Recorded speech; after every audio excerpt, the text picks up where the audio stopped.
Damn, I got laid off. Let's make it in the game. Hold on, let me check something real quick. Okay. Damn, I was laid off. Let's make it in the game. Okay, I just have to check just to be sure. Thank God. So basically I was laid off from work and now I don't really know what to do. So while I'm searching for other jobs, I figured I'd just make this YouTube channel and try to make a game. And this is the first video, so let's see how it goes. So having no prior experience with Unity or anything like that, I started off by watching tutorials and just trying to learn the basics of the program. From watching other devlogs and other developers talk about their experience, everyone says that making a simple game is probably the best bet for your first game. So that's why I'm going for a platformer. I started the project simple. I added some ground so the player could stand on, and then I made a small square to represent the player. I created a simple script that makes the player move and jump. I started working on a catapult, but I realized really early that I'm not going to be able to make everything I want, at least not to begin with. I need more practice in Unity, and I realized that if I just spend a lot of time working on one thing and I'm stuck, then I will never really get anywhere. I spent a lot of time working on a catapult and I just realized that I'm simply not good enough in Unity yet. So I need to just put it up on the back burner for later. I figured the best way I work personally is with a to-do list.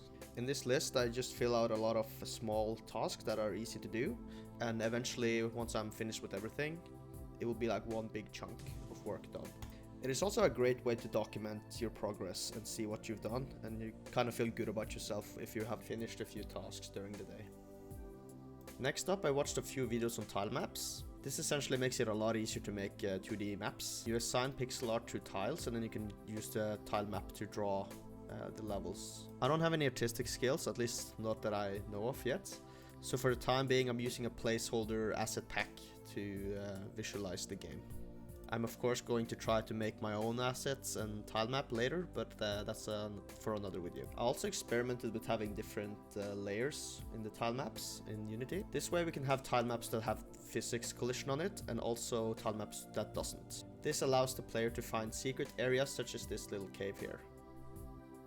The background is also a part of the asset pack I mentioned earlier, and right now I have a script that just updates the background's location to follow the player at all times. So it's just literally an image that's behind the player following it. Fixing bugs is a part of game development as well. And not even 1 week into making this game, I encountered my first bug. As you can see here, if the player falls too fast, the player will just merge into the ground with the tile map. I'm also trying to make a moving platform, but I've encountered some weird behavior and I'm not sure how to fix it yet. It's supposed to just go up and down, but it's moving to the right just slightly, and I'm not sure why. I'm sure it's an easy fix, but for now I'm just gonna leave it as it is. Now I also tried to give my player a sprite from the asset pack I mentioned earlier, but as you can see, it didn't really go as planned. This is really all I have for the first week of developing this game / prototype. And I'm not really sure how to end the video, so here's just a video of me snapping my finger on the mousetrap.